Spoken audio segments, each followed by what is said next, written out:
Mitos atau fakta? Mitos atau fakta? Selamat datang di Mitos atau Fakta. Silakan komen. Bismillahirrahmanirrahim. Allahumma sholli ala Sayyidina Muhammad. Segala puji bagi Sang Pencipta. Bertemu lagi dengan kita semua. Terima kasih sudah mau mampir.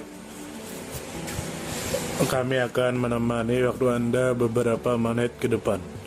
Sebelumnya kami ucapkan tidak ada maksud untuk menggurui.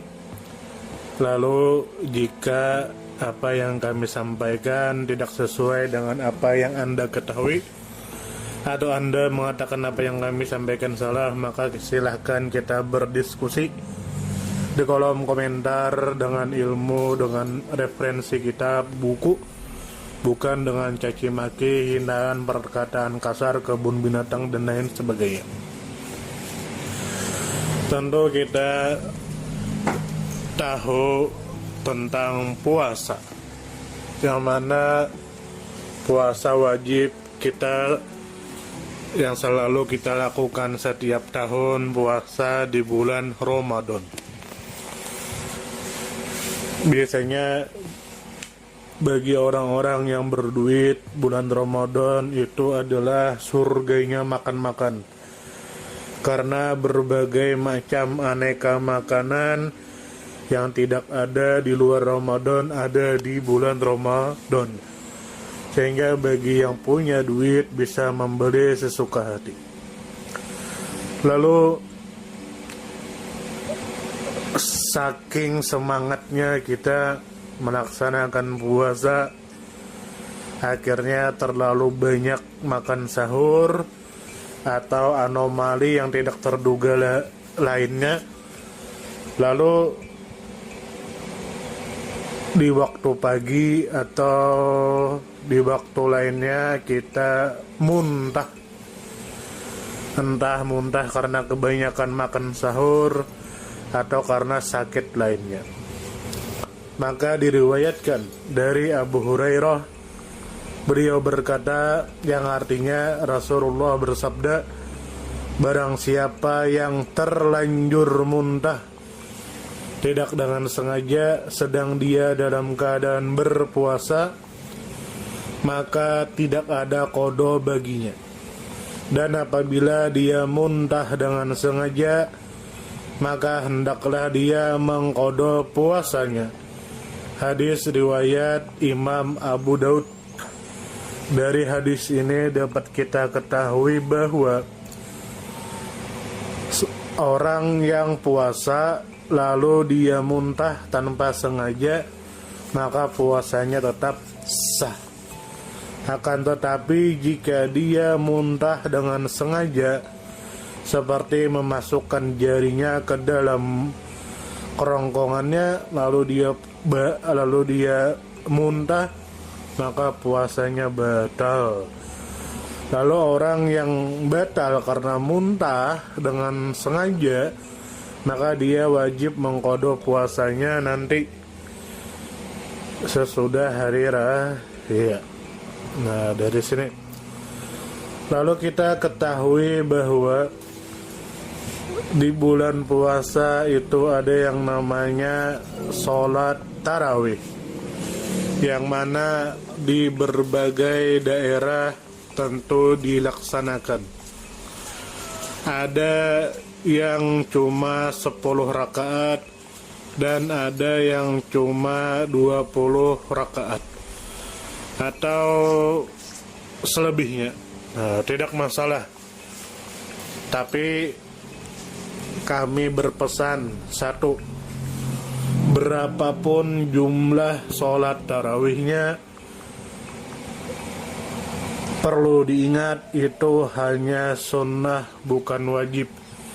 Sehingga jangan sampai hanya gara-gara jumlah rakaat sholat tarawih itu membuat kita putus tali silaturahmi. 2, sebagaimanapun beda pendapat pada masalah rakaat tarawih, Yang penting kita lakukan sholat tarawih walaupun hanya 2 rakaat. Bagi yang mampu banyak, silahkan sholat tarawih sebanyak-banyaknya. Bagi yang hanya mampu 2 rakaat, maka silakan sholat tarawih 2 rakaat. Sedangkan yang ketiga, perlu diketahui, jangan pernah meninggalkan sholat sunnah rawatib. Karena sholat sunnah rawatib itu lebih mulia, lebih banyak pahalanya dibandingkan sholat tarawih. Nah, jadi jangan lupakan sholat rawatib.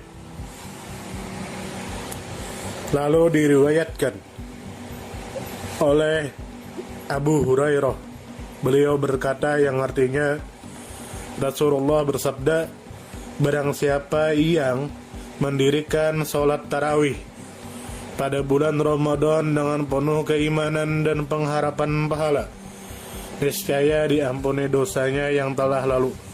Hadis riwayat Imam Bukhari dan Imam Muslim.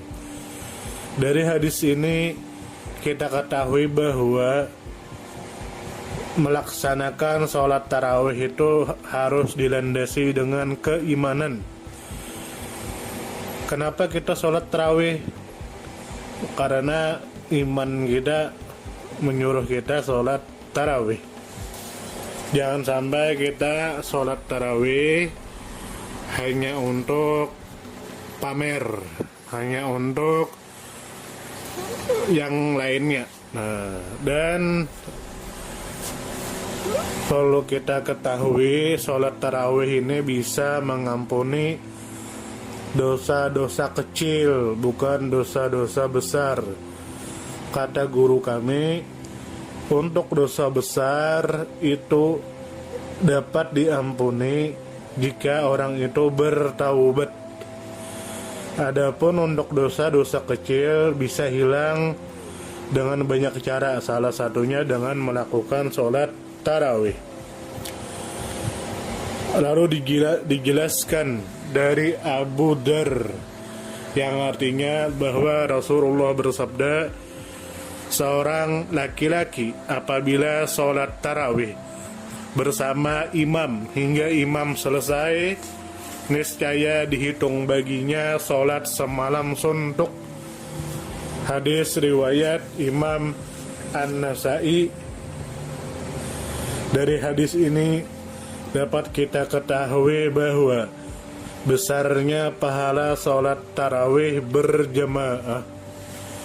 Dan dari sini bisa ketahui bahwa sholat tarawih itu bisa dilakukan sendirian dan bisa dilakukan berjamaah.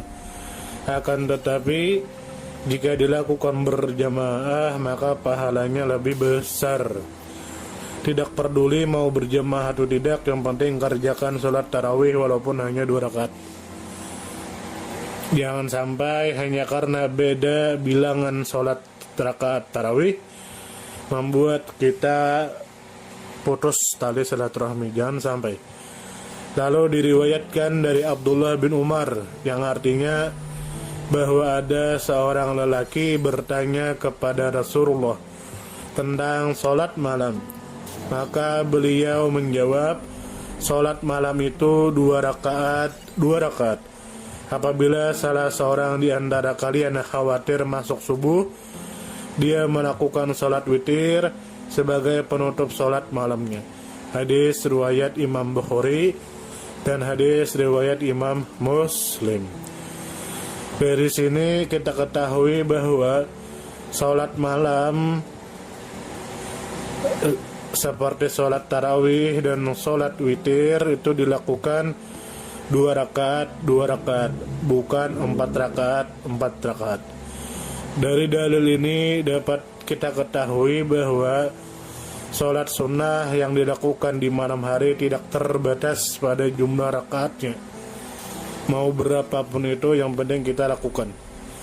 Dan dari dalil ini dapat kita ketahui jika kita sedang melakukan sholat sunnah malam, kemudian kita khawatir masuk waktu subuh, maka hendaklah kita melakukan sholat witir sebagai penutup sholat. Adapun waktu salat witir berakhir ketika terbit fajar. Lalu diriwayatkan dari Abdullah bin Umar, yang artinya dari Nabi, beliau bersabda, jadikanlah salat witir sebagai penutup salat malam kalian.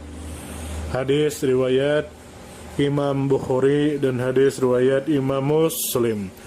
Dari sini dapat kita ketahui bahwa sangat dianjurkan untuk melakukan sholat witir, dan hendaklah sholat witir itu dilakukan di akhir sholat malam kita, dan perintah ini hukumnya sunnah bukan wajib.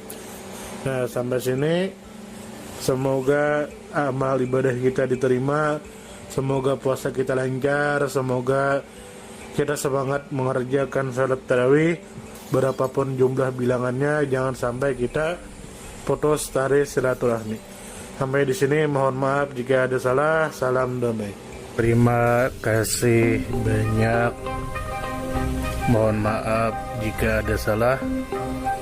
Silahkan jika suka ditekan tombol like, silahkan share, dan jika ingin memberikan saran dan komentar, silahkan komen. Semoga kita baik-baik saja, semoga kita masuk surga. Wassalamualaikum warahmatullahi wabarakatuh. Mitos atau fakta? Mitos atau fakta? Terima kasih sudah mampir di mitos atau fakta. Silakan komen, share, like, subscribe, bertemanlah dengan kami. Semoga kita semua disehatkan badan, dilancarkan rezeki, dikabulkan segala hajat.